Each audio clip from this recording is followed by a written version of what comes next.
Hey friend, it's so good to be with you here today. I am back for another solo episode. I'm doing a few more of these during the summer this year. And before we jump into our topic of the day, we must breathe, right? Especially for today's topic, because today's topic is all about an emotion that I know you're probably feeling. You may be feeling some guilt about it. You may not even know what it is. And that is anger. Anger, it comes up. We don't love it. We often don't know what to do with it. And it can really feel sometimes like an emotion that we're not supposed to feel, but we definitely feel it. So that's confusing. So breathe. Do your deep breaths. A lot of us I have seen over the years, and I experienced myself, we have a really hard time saying what we truly feel, which is, I am furious at my kid, or I'm angry about where their choices have led them and our family, or I'm angry at them for what they're doing to themselves. And, you don't necessarily feel this every day. This isn't something that is, a 24/7 thing.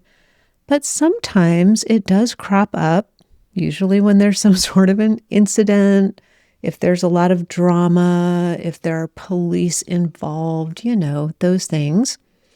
And I know from experience that it can just feel really bad inside. And I want to make an important distinction right out of the gate here, because I think we often confuse a couple of things.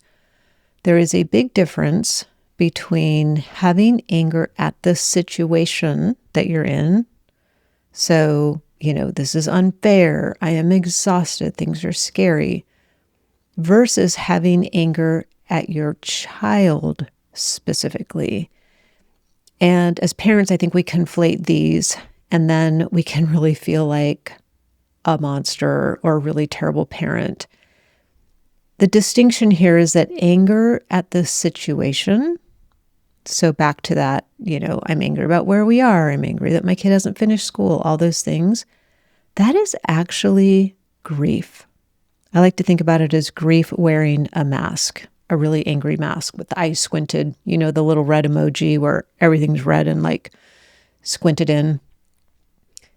And when you feel angry at your child versus the situation, it's usually because a boundary has been crossed. So this is where all of this work convenes, right? None of these things work in isolation. So when we talk about boundaries, we are not just talking about boundaries in isolation. We're talking about boundaries because they help with things like not having so much anger. And different responses are needed, whether if you're feeling anger at the situation versus this deeper level feeling of grief. Grief means you need to apply connection and self-compassion, among other things, but those are the two main ones. And if a boundary has been crossed, we really encourage you to think about, what could I do differently next time so that I don't feel like this again? This often gets buried because there is sort of this cultural script around good parents don't get angry at a struggling kid or a hurting kid or a kid who has differences. We're endlessly patient. We respond with compassion and empathy and understanding. And trust me, I know, I talk about this all the time. And we're supposed to do that all of the time. We know that we are SEAL team parents and all, but I have yet to find anyone who can be calm, cool, collected, empathetic, compassionate, all those things all the time in all situations. And if you have achieved this somehow in your life, please email me. We need to talk. I want to learn from you. So the result of this is that anger goes underground. Or it might go underground and then it kind of leaks out the sides, and that comes through in sarcasm or in silence. I was really good at giving the silent treatment. It might come through in blowups over completely unrelated things, right? So the anger and the resentment builds up, and then you find yourself, you're talking about something completely unrelated, and you end up losing your mind. The other way that this can turn up, which is more of an internal way that it shows up, is in self-directed shame. I'm sure you are familiar with that feeling. The problem with shame is that it leads to isolation. Isolation leads to more shame and self-blame, and then you are in a really dangerous and unhealthy cycle. So I see a lot of parents walking around seemingly having it together on the outside. I mean, trust me, if you are not in the stream community and you came in, you would think this was like a business networking community. They look put together, they are functioning, they're out on a walk. But on the inside, often we are twisted and seething. We don't understand why we feel all this anxiety. We don't understand why are we getting sick more often, or why does it take us longer to heal or to recover from injuries? Our closest relationships are usually the ones that take the hit when we let anger simmer. So outside looking in, things look fine. Inside coming out, there's a lot happening under the surface. It's a little bit like what we say with our kids, where we're only seeing the tip of the iceberg, and what they're really feeling and experiencing is below the water, and we don't see that. It's the same thing. You may be presenting the top of the iceberg, may be fairly well put together, but underneath you are just wrestling with so much emotion, and a lot of that emotion can be anger. So then, like I just said, often it comes out, kind of squishes out the side in an explosion, a reaction that isn't kind of appropriate for the situation. And who gets that? It's usually the ones that are closest to us. It may be our partner. It may be our other kids. They are the collateral damage of you not taking care of your anger. I'm going to say that again. The people closest to you, the ones you love the most, are often the ones who end up as the collateral damage of you not taking care of your anger. Your body is trying to cope with just an unimaginable amount of cortisol, because I know, because I get to fly over hundreds of you, I know what you're dealing with, and it is not for the faint of heart. Let's just put it that way. I can't even think of the right word for it. The things you're dealing with on a day-to-day basis, most parents can't even fathom. And you do it before 8 a.m. and you've already done 12 other things, and you're on your way to work to negotiate a big deal. Okay, so I get it. You are just dealing with so much.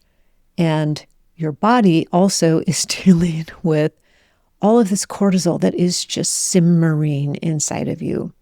And if you don't deal with it, your body will show you how and when it is going to deal with it.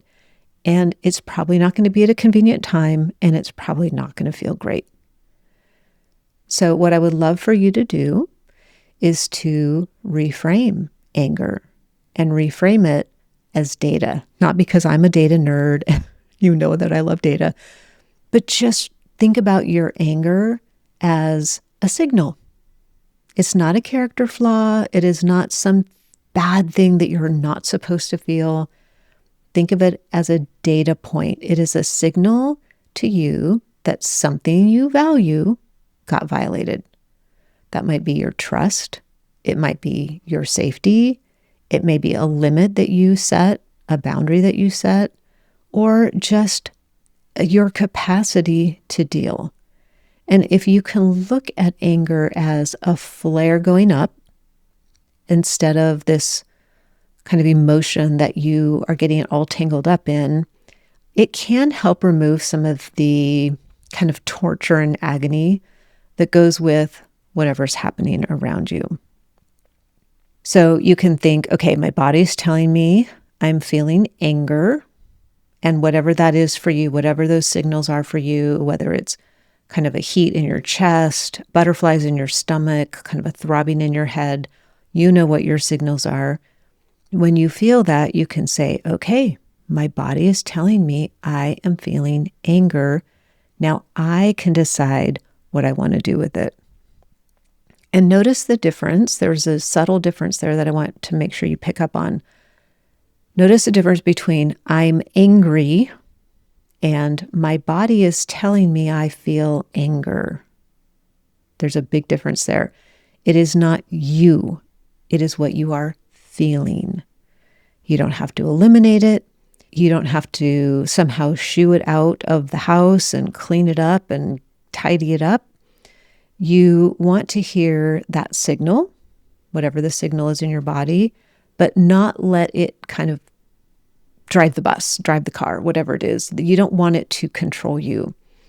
You want to be able to just acknowledge it for what it is. It is just an emotion, just like joy is an emotion, just like happiness is an emotion. Anger is just an emotion. It cannot own you. It cannot possess you. It cannot do anything to you.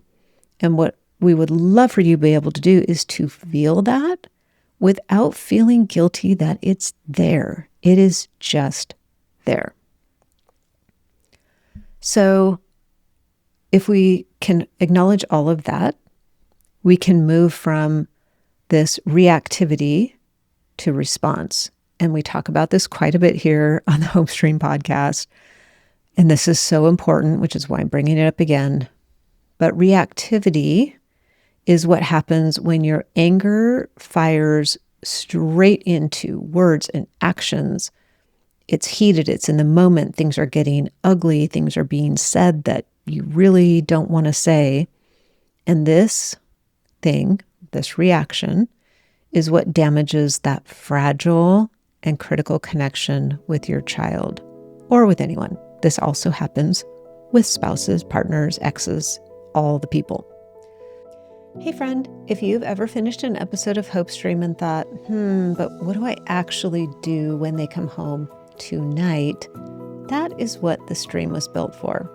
The stream is a private online membership for moms who are navigating all the same difficult things you are. Like those nights when your kiddo comes home at 2 a.m. and you don't know what to do and things are escalating. It's where knowing about things like craft and the invitation to change become real and you start actually using it. And right now you can try it free for 2 weeks. No credit card required and no long-term commitment. There's nothing to cancel if you decide it isn't for you. What you will have is full access to our special community and the women who have been or are in your exact kitchen situation. They've had those difficult conversations. Even on your busiest, hardest weeks, there is something here that fits for you. You can engage as little or as much as you want, and of course, you get to show up in the way that feels best for you. Go to hopestreamcommunity.org/try to get that free 2-week offer, and I will see you inside. Okay, let's get back to the show. So the best move is try to create a gap.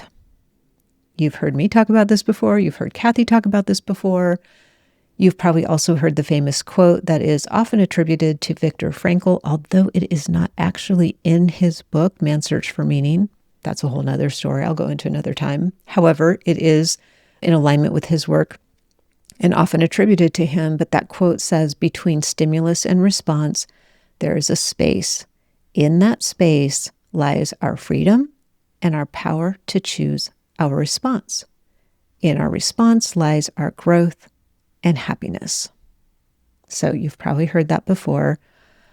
I think this is encouraging because to me, it says basically we can become a product of our decisions, not our conditions. We can become a product of our decisions, not our conditions. And if you've read Man's Search for Meaning by Viktor Frankl, I'll put a link in the show notes, you will understand why him saying that is absolutely mind-boggling. Also, if you're looking for a book to send your kiddo in treatment, I would highly recommend sending them Man's Search for Meaning. Sometimes treatment programs have them read that anyway, but if they haven't read it, it's a very good one. This came up for me, this whole situation of anger and reactivity, one day when my son asked me to drive him to McDonald's to pay off a drug dealer that he owed $100 to. And of course, he didn't have the $100. I was going to need to provide the $100 and he would work it off later, but he didn't want to go any longer without paying this guy because bad things were going to happen. Can you relate? So these are the impossible situations that we get put in as a parent, right? I'm freaking out. He's, in a situation where I think, who knows what's going to happen to him. So of course, we go to the ATM. I get the $100. We drive to McDonald's. I'm expecting him to, I'm instructing him like I know how to deal with a drug dealer. I'm instructing him to go into the bathroom and give him the money and come right back and we will drive straight home. Well, if you have been around more than a minute, you probably know what happened inside that McDonald's. My son was not paying off a drug dealer. He was buying drugs. And then he met up with his homies in the car outside and waved at me and said, "Thanks for the ride," or something to that effect. My response was not stellar. It was not thoughtful. It was not compassionate. It was not empathetic. It was not controlled or measured or any of those things. It was highly reactive out of absolute anger at him for tricking me into this. And I did not say good things. I did not say kind things. I did not even say neutral things. I said some pretty horrible things, including "don't ever come home again."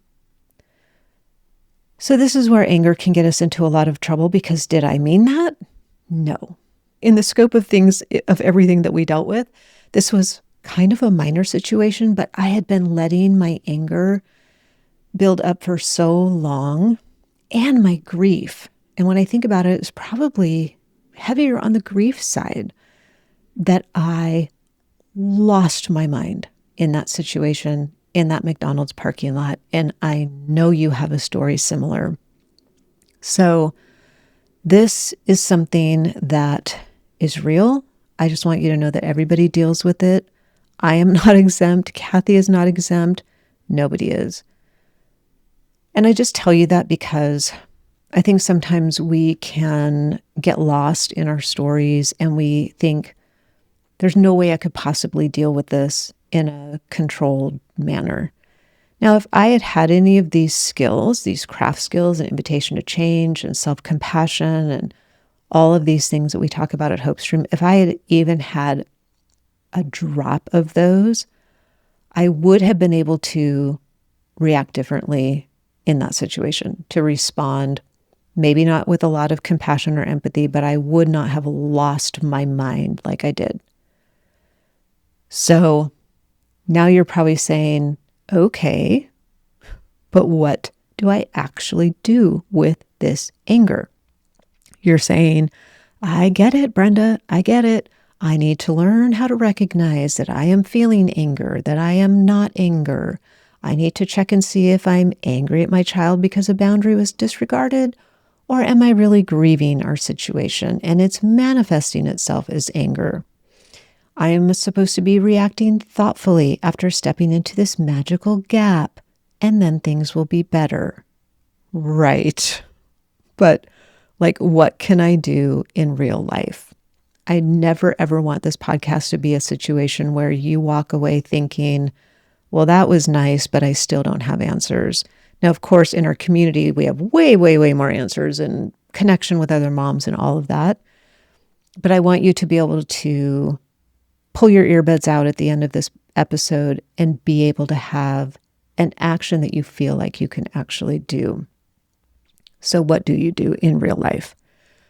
Sometimes you might have a partner who can help, hold you up and process this. I know some of the moms in our community talk about their partners, that they are really their rock, and that is amazing. And if you have one of those, please let them know today how much you appreciate them.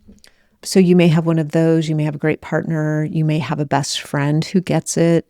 You may have a therapist. I hope you have a therapist that you can bring these things to and really process through, because not only is your anger about this, but your anger is probably also reflecting back from your past. And there's stuff coming up maybe from your childhood, maybe from caregivers who didn't have a healthy relationship with substances. And all of that is now compounding on you. So therapist is a great person to talk with this about. You can, of course, come to this podcast and just know that you are not alone, because there's thousands of people listening, so you can know that you're not alone. And you can also tap into our community. Like I mentioned in the stream, the moms there will 100,000% get it. They have been there. They will tell you their equivalent of the McDonald's parking lot story, like I just did, and help you through an angry phase. And one thing that I hope that you might be able to do today would be to get some sort of a physical release. Of course, not at your kid in the heat of it. That's not what I'm talking about. But I have heard of people who have hung up a punching bag in their garage, or they go power walking.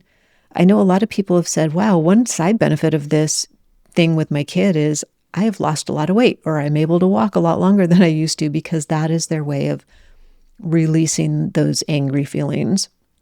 You might be a rage cleaner. I am a rage cleaner. I love cleaning when I'm angry, so that could be something you could do.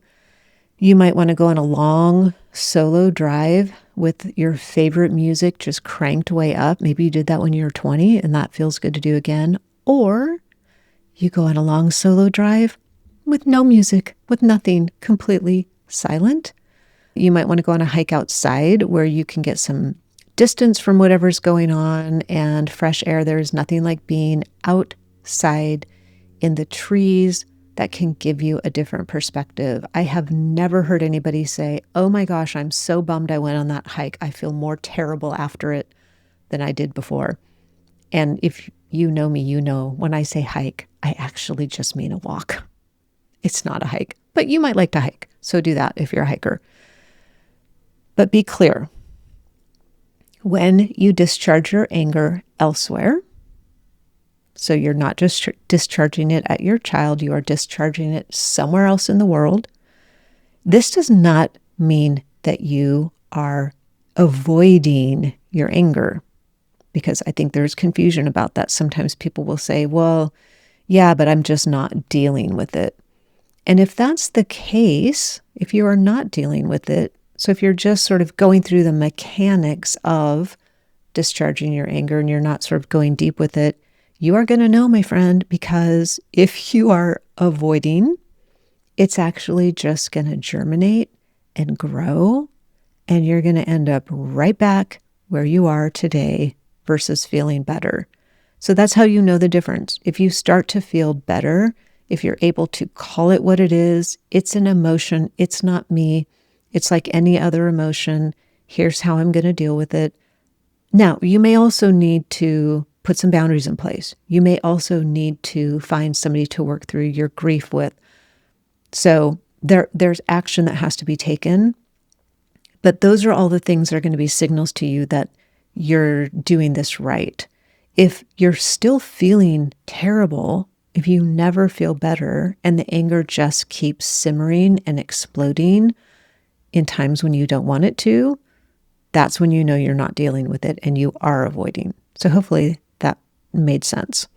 All of this in the end means that once you have recognized what you're dealing with, you can actually name it, and you have a go-to strategy for handling it. So this is not just like willy-nilly, like, oh, I don't know what to do. You actually have a plan in place. So you say, okay, when I feel the thing in my gut, the butterflies in my chest, the throbbing in my head, and you have a plan and a strategy of how you're going to handle it, it allows you another chance at connecting with your child. So this is so important. Sometimes we avoid dealing with our emotions because it seems like, oh, I'll do that later. I'm going to do that once this crisis is over. I will come to terms with my grief and my anger and all of that when my daughter goes into treatment, when my son is 6 months sober. We cannot wait, because this anger and this grief is sort of like a wall in between you. What I would love for you to be able to do is to make that wall more like a mesh. And so, yes, you're still going to have those feelings, and you're going to still be able to connect with your child because they will feel your anger. They will feel your resentment. They are going to hold whatever it is that you bring to the table with them.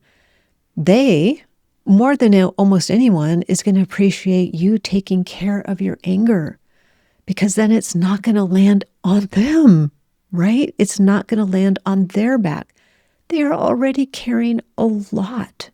They're carrying so much. They don't need to hold your emotional luggage too.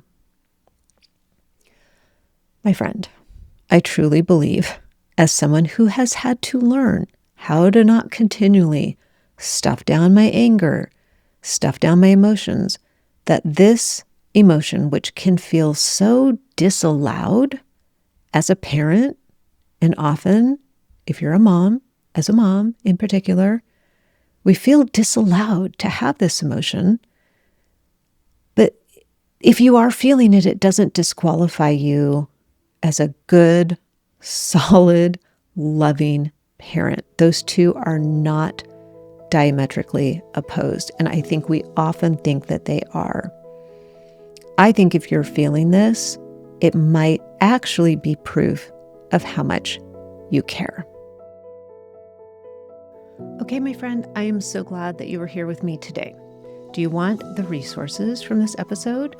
If you do, head to hopestreamcommunity.org, click podcast, and you will find this episode along with 300 or so others and every link that we mention. And if you haven't tried it yet, we offer a free 2-week trial of our online community for moms, The Stream. No credit card needed, no commitment. Just go to hopestreamcommunity.org/try, and we can get you set up with a free 2-week membership. And if this is your first time here, or if this whole approach feels new and uncomfortable, that is normal. You can grab a free ebook I wrote called Worried Sick. It will help you start seeing new ways to respond to your child and find new ways to approach this whole situation that feels very confusing. You can find that at hopestreamcommunity.org/worried. You, my friend, are an elite level parent. You are doing an incredible job. You do things most parents never have to do. And I am so honored to be walking this path with you. Take ridiculously good care of yourself, and I will meet you right back here next week.